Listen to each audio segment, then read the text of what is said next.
Dalam dinamika hubungan antar manusia, komunikasi seringkali diibaratkan sebagai jembatan yang menghubungkan dua isi kepala yang berbeda. Namun ada kalanya jembatan tersebut tidak sekadar runtuh, melainkan sengaja ditutup oleh sebuah tembok besar yang dingin, keras, dan sama sekali tidak tertembus. Dalam psikologi, fenomena ini dikenal dengan istilah stonewalling. Secara harfiah, perilaku ini adalah tindakan membangun tembok batu secara emosional. Caranya bisa dengan menolak berkomunikasi, menarik diri dari percakapan, atau mengabaikan upaya kita saat ingin menyelesaikan masalah. Berbeda dengan keinginan sesaat untuk menyendiri demi menenangkan diri, stonewalling adalah sebuah mekanisme pertahanan yang agresif secara pasif. Tujuannya bisa untuk menghukum, memegang kendali, atau sekadar melarikan diri dari tanggung jawab emosional. Dampaknya tidak hanya menghentikan dialog, tetapi juga meninggalkan luka psikologis yang dalam bagi kita yang ditinggalkan dalam keheningan tersebut. Mendeteksi perilaku stonewalling memerlukan kepekaan untuk membedakan antara kebutuhan tulus akan ruang pribadi dengan tindakan pengabaian yang disengaja. Seseorang yang melakukan stonewalling biasanya akan menunjukkan tanda-tanda penarikan diri yang ekstrim saat suasana mulai memanas. Mereka mulai akan memalingkan muka, menolak menatap mata, atau tiba-tiba sibuk sendiri dengan ponsel atau televisi, seolah-olah kita yang sedang berbicara di hadapannya tidak eksis. Respon yang diberikan pun biasanya hanya berupa satu kata yang dingin, gumaman sekadarnya, atau bahkan keheningan total yang berkepanjangan. Yang membedakannya dari sekadar diam karena marah biasa adalah durasi dan intensitasnya. Stonewalling seringkali dilakukan tanpa kejelasan kapan komunikasi akan dibuka kembali. Hal ini membuat kita merasa seolah-olah sedang berbicara dengan dinding mati, yang pada akhirnya memicu rasa frustrasi, ketidakberdayaan, atau keputusasaan karena tidak adanya jalan keluar atas konflik yang sedang dihadapi. Siapa yang paling rentan merasa hancur dalam dinamika tembok bisu ini? Secara umum, mereka yang memiliki kebutuhan tinggi akan kejelasan emosional dan penyelesaian masalah yang cepat seringkali menjadi pihak yang paling menderita. Individu dengan gaya kelekatan cemas akan merasa sangat terancam oleh keheningan ini, karena bagi mereka, pemutusan komunikasi terasa seperti sinyal bahwa hubungan akan berakhir saat itu juga. Selain itu, mereka yang dibesarkan dalam lingkungan keluarga yang terbiasa vokal namun kurang memiliki keterampilan resolusi konflik yang sehat, juga rentan merasa rapuh ketika berhadapan dengan penolakan senyap.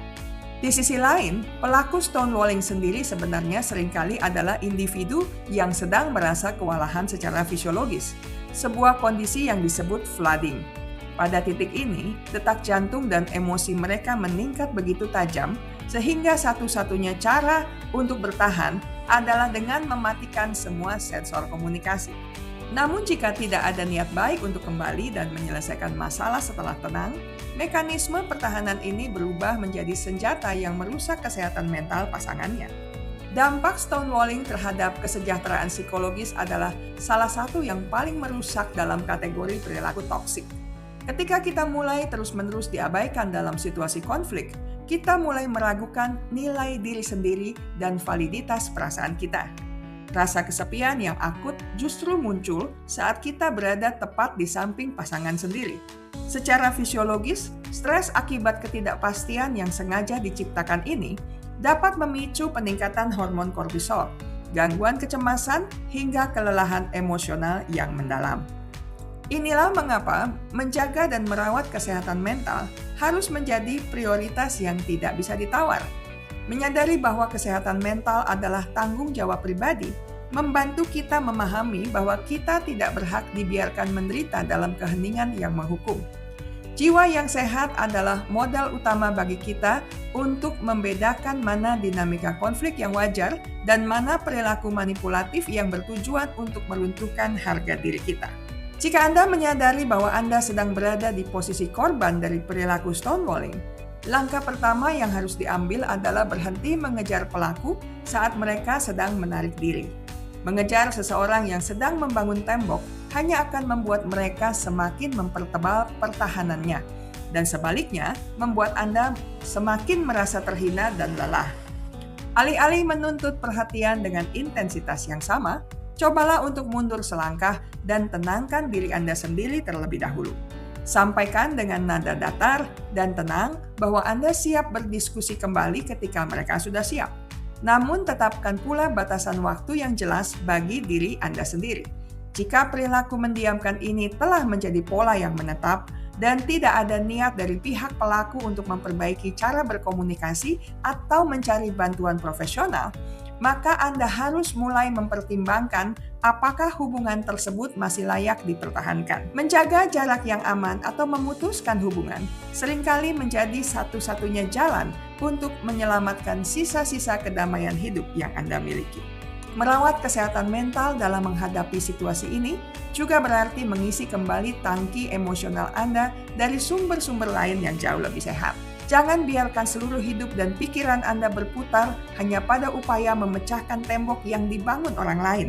Fokuskan kembali energi Anda pada aktivitas yang membangun kepercayaan diri, seperti hobi, perkembangan karir, atau menghabiskan waktu bersama lingkaran pertemanan yang saling mendukung secara tulus.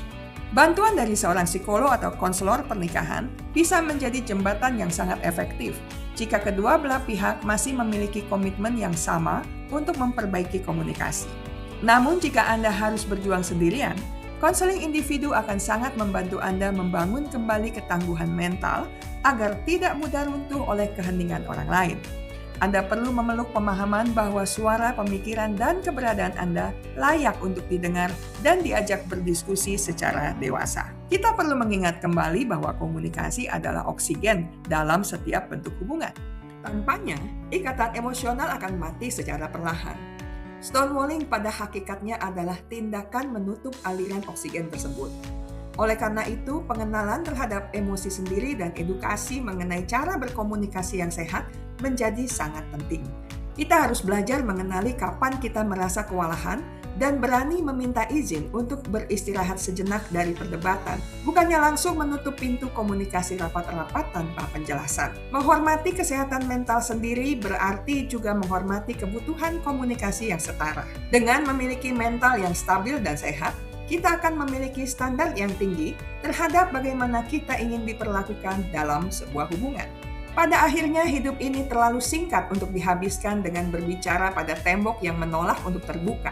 Menghargai diri sendiri berarti memiliki keberanian untuk melangkah keluar dari bayang-bayang keheningan yang menyakitkan. Ketenangan jiwa Anda jauh lebih berharga daripada upaya tanpa akhir untuk memenangkan hati seseorang yang memilih menggunakan diam sebagai senjata. Dengan merawat kesehatan mental secara konsisten, Anda sedang memperkuat jati diri agar tetap utuh meskipun badai konflik datang menerjang.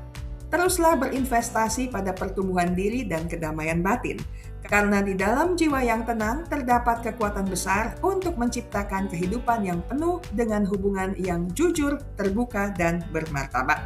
Kebahagiaan sejati dimulai ketika Anda berhenti membiarkan orang lain mengunci suara Anda dalam keheningan mereka.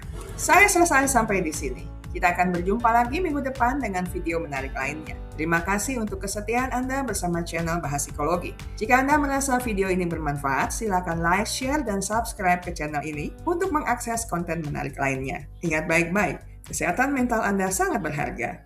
Jagalah, pertahankanlah dengan sekuat tenaga.